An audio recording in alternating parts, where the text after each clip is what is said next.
Olá, tudo bem? Boa noite de quinta para você que nos acompanha pela TV ou Facebook. Está começando mais uma edição do Jornal da Difusora. Confere aí o que a gente traz de destaque hoje.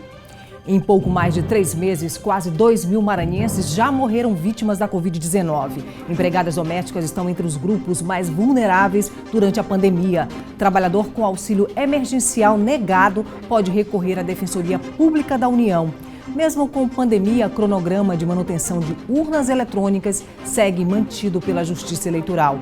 E ainda, o Boi de Pindaré comemora 60 anos como o primeiro grupo de sotaque da Baixada em São Luís. Essas e outras notícias a partir de agora no Jornal da Difusora.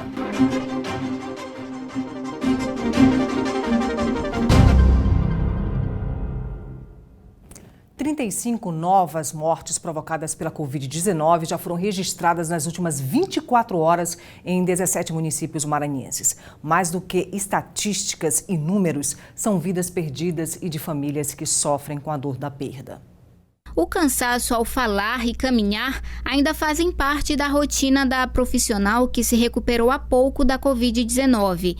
Mas além de lidar com a dor física, a médica lida ainda com a dor emocional. É que assim como ela, a mãe também se infectou, mas infelizmente não resistiu. De volta ao trabalho, a profissional foi recebida na UBS em que atende com louvores cantados pelos colegas. Não é fácil, né? Assim, a gente tem lutado muito, tanto eu como meus irmãos, a gente tem sofrido muito essa perda, mas a gente sabe, assim, que hoje ela está bem melhor e isso conforta a gente. Na linha de frente de combate ao novo coronavírus, a médica relata que a dor de perder um ente querido nessas condições é imensurável. O irmão dela também se infectou e felizmente se recuperou. Tinha mais ou menos a certeza que ia ser infectada, mas eu não sabia que ia ser tão agressiva. E cheguei a ser internada por 7 dias e passei por momentos bem difíceis também. Milhares de pessoas infectadas, mortas e curadas têm provocado uma transformação profunda na sociedade. A morte inesperada, repentina, pode complicar o luto, além de gerar transtornos psicológicos naqueles que vivenciam suas perdas. Que nós estamos vivendo, muitas famílias estão passando por perdas irreparáveis, né? Dores que vêm afetando a sua saúde mental.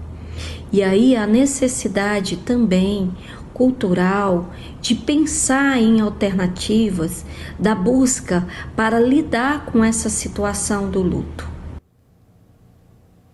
Infelizmente, o coronavírus continua avançando no Maranhão. Quase 2.000 pessoas já foram vítimas da pandemia em todo o estado. Veja agora quais são as 10 cidades que registram o maior número de mortes pela Covid-19.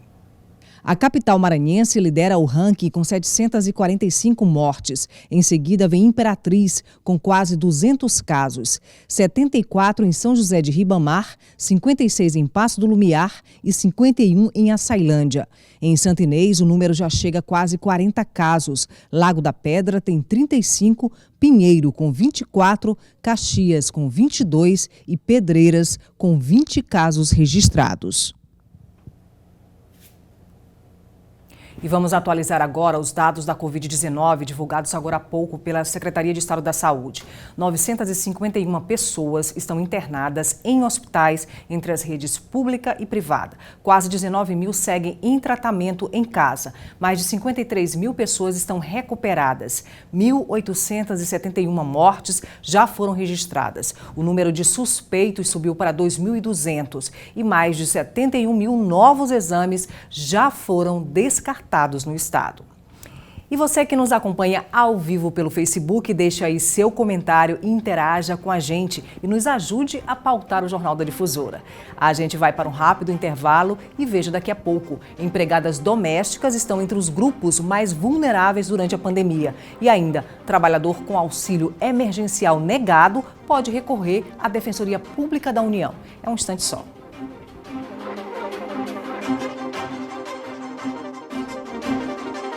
Estamos de volta com o Jornal da Difusora para todo o Maranhão e em tempos de pandemia, alguns trabalhadores ocupam os primeiros lugares no ranking do desemprego. A categoria das empregadas domésticas foi uma das mais atingidas.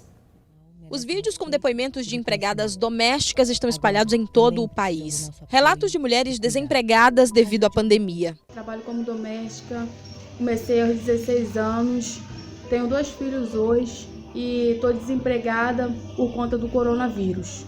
Sou empregada doméstica há 3 anos, desde março estou desempregada. O impacto veio principalmente para o setor informal da categoria, diaristas e empregadas sem contratos fixos ou carteiras assinadas. Em todo o Brasil, quase 6 milhões de domésticas não possuem carteira de trabalho. O país, que tem o maior número de trabalhadoras domésticas, sente dia após dia os impactos da crise da Covid. O impacto maior são as demissões das que estavam trabalhando informalmente. E também para as diaristas que estão sem poder trabalhar e elas só recebem se trabalharem. Pelo menos 600 empregadas domésticas são sindicalizadas no Maranhão e mais da metade trabalham informalmente. Desse total, apenas 20 fizeram acordo através do Programa de Manutenção e Emprego do governo federal. O sindicato da categoria tem atendido até 6 profissionais por semana para tratar sobre as questões de desemprego. Quando entrou a nossa PEC 150, em 2015, quando regulamentaram os nossos direitos, que houve assim um certo aumento de demissões, porque os patrões diziam que não poderiam arcar com todas as despesas, os encargos sociais. O Ministério Público do Trabalho tem acompanhado a situação e estabeleceu medidas para que essas profissionais trabalhem em segurança. O MPT recomendou também que elas fossem afastadas em casos não essenciais, sem perdas salariais. O Ministério Público do Maranhão, além de expedir ofício ao governador do estado, informando que trabalhador doméstico não é trabalho essencial, a não ser em casos específicos, instaurou inquéritos civis para apurar as denúncias que têm chegado ao órgão sobre o trabalho doméstico na pandemia. Olha só, é uma categoria que já vem sofrendo há muito tempo. Primeiro com a legalização da profissão, do reconhecimento da profissão no Brasil, depois com a informalidade e agora com a pandemia. Esses órgãos de proteção precisam de fato olhar para a categoria, o MPT está aí fazendo seu trabalho.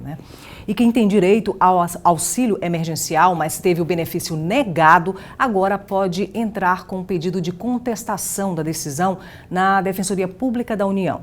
Entenda na reportagem de Hugo Viegas. Cristina faz parte do grupo de milhões de brasileiros que estão desempregados. Sem nenhuma fonte de renda, deu entrada no auxílio emergencial pago pelo governo federal durante a pandemia do novo coronavírus. O benefício foi negado e ela não entendeu o porquê. Entrei no site da Receita Federal e a situação do meu CPF estava regular. Tentei outras vezes, porém não consegui ter o auxílio emergencial aprovado, certo? Não sei se é por conta de eu ter casado e não ter trocado o meu documento para casado. Eu imagino que seja isso. Mesma situação de Cristiano, que se inscreveu para ter direito aos R$600 desde o início do programa, mas a resposta também foi negativa. Ficou em análise de 20 a 30 dias e logo após eu fui notificado por meio do aplicativo que o auxílio tinha sido negado. Não sei com base em que informações, tentei fazer o cadastro mais uma vez e restou negado. Casos assim podem ter o auxílio da Defensoria Pública da União para recorrer da decisão do Ministério da Cidadania. Uma parceria foi firmada para tentar resolver o problema de quem acha que tem direito, mas não consegue ter acesso ao benefício. Desde abril, os casos vinham sendo tratados de forma judicial. Agora, algumas situações podem ser resolvidas pela via extrajudicial. Seguro-desemprego, seguro-defeso, que a pessoa não está recebendo, exercício de cargo político, vínculo empregatício, que já terminou e consta em aberto para o Ministério da Cidadania. Então, essas hipóteses em que é possível ter documentação, nós podemos entrar pela via extrajudicial da contestação administrativa. Fora desses casos, por exemplo, CAD único desatualizado, recebimento por mais de um membro da família e não se sabe quem foi esse membro, nessas hipóteses a via judicial é a única alternativa. Os casos mais comuns envolvem incompatibilidades no núcleo familiar ou desatualização no cadastro único. E a procura pelo auxílio dos defensores ainda tem sido bastante grande. Por enquanto, os atendimentos de forma presencial estão suspensos. E você que nos acompanha ao vivo pelo Facebook, deixe aí seu comentário e interaja com a gente. Faça como Paulo Roberto e o Zeno Silva. Muito obrigada pela audiência de vocês. O Jornal da Difusora vai para um rápido intervalo e daqui a pouco, mesmo com a pandemia, o cronograma de manutenção de urnas eletrônicas segue mantido pela Justiça Eleitoral. E ainda, o Boi de Pindaré comemora 60 anos como o primeiro grupo de sotaque da Baixada em São Luís. A gente volta já. Voltamos com o Jornal da Difusora e apesar da discussão na alteração das datas para as eleições deste ano, o cronograma eleitoral segue mantido em todo o país.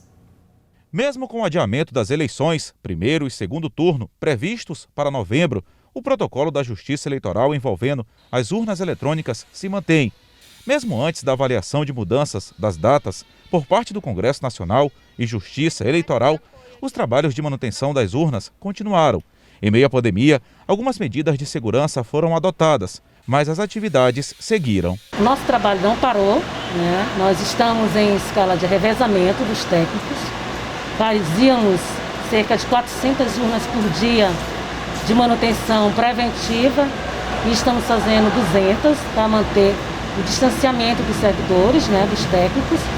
Para as eleições municipais deste ano, devem ser utilizadas, segundo estimativa do Tribunal Regional Eleitoral aqui no Maranhão, cerca de 16.600 urnas eletrônicas. Das quase 19 mil urnas à disposição do Tribunal Regional Eleitoral do Maranhão, pouco mais de 2.000 serão cedidas ao Estado de São Paulo, como parte do processo de redistribuição do equipamento programado pelo Tribunal Superior Eleitoral, que não adquiriu urnas novas para as eleições deste ano. As urnas devem começar a serem distribuídas para os 217 municípios maranhenses, faltando 2 meses para a data do primeiro turno da eleição. Ou seja, caso a eleição seja em novembro, o processo de distribuição deve ter início em setembro. O presidente do TRE no Maranhão lembrou que todo o calendário eleitoral está sendo respeitado. Até que não haja confirmação definitiva da mudança dos dias de votação, as datas estão mantidas. O desembargador lembrou que vem acompanhando os debates envolvendo as eleições deste ano e que as ações preventivas estão sendo estudadas para evitar problemas até o momento do voto. Nós estamos, portanto, já cumprindo essa primeira fase no que respeita à manutenção das urnas, até porque, é bom que se explique também, é um processo constante. Essa manutenção das urnas, para se ter uma ideia, se faz uma média de 3 etapas, digamos assim, dessas manutenções, todas com garantia de funcionamento regular, sem qualquer tipo de problema e evidentemente não temos qualquer dificuldade também no dia das eleições. Considerado o primeiro grupo de sotaque da Baixada, o Boi de Pindaré completa 6 décadas de história. É muita história, né? E o grupo tem se reinventado e se adequado à nova realidade de um São João à distância. Vamos ver? Lá vem meu boi urrando, subindo vaquejador. Deu um urro na porteira, meu vaqueiro se espantou. E o gado da fazenda com isto se levantou. Na voz do mestre Coxinho, o aviso de que lá vem o Boi de Pindaré. Atuada o Rol do Boi, considerada hino cultural e folclórico do Maranhão no ano de 1991, é o maior sucesso da brincadeira que em 2020 completa 60 anos. Para comemorar os 60 anos, o Boi de Pindaré gravou um CD e lançou nas mídias digitais, fazendo uso das novas tecnologias para manter uma tradição de quase um século. Seguindo o novo normal, o grupo aderiu às lives. Realizou 2 até agora. O batizado do boi, que acontece sempre na véspera de São Pedro, também foi no mundo virtual, longe do calor do povo. Até Ciane, que é da geração digital, prefere as apresentações tradicionais. Esse ano era um grande ano, né? Mas não vai dar certo por causa desse negócio aí de Covid aí. Sem os arraiais, o primeiro grupo de boi de sotaque da Baixada em São Luís precisou se adequar à nova realidade. Para seu Francisco, que há mais de 50 anos participa da brincadeira, as festividades deste ano... Para mim não existe assim, parece que não existiu mês de junho. Ontem mesmo eu estava falando, quando eu vi os foguetes, eu digo, para mim parecia mês de junho. O amo do boi também achou estranho a nova modalidade de apresentações impostas pela pandemia do novo coronavírus. Nós não estávamos esperando com essa coisa que está no nosso Brasil, também no mundo, né? A gente não contava com isso aí, mas é assim mesmo, tudo já preparado para os 60 anos do nosso Pindaré, doadas, tudo, né? A presidente da brincadeira, que faz questão de manter acesa a todo custo a tradição de pandeiros de couro de cabra, chapéus de pena e seus casumbais, planejou as comemorações dos 60 anos com muita festa e alegria, apesar das dificuldades financeiras, que só não são maiores que o amor pela tradição. Nós somos muito discriminados, né? Se tem apresentações, se tem 20 para 1, por sotaque, o nosso tem 2, 3. Ano passado nós tivemos 2 apresentações, né? Nosso gasto chegou a ser quase 30 e pouco mil, né? Ganhamos 14 mil. Tradição que une várias gerações ao redor do som mais leve e suave de pandeiros e da beleza das roupas com penas e bordados em base de veludo e chapéus de fita. Arthur, de 2 anos, é tataraneto de seu Bussu, um dos fundadores da brincadeira. Ainda tenta dominar as matracas, mas já sabe que de suas pequenas mãos depende o futuro do boi de Pindaré.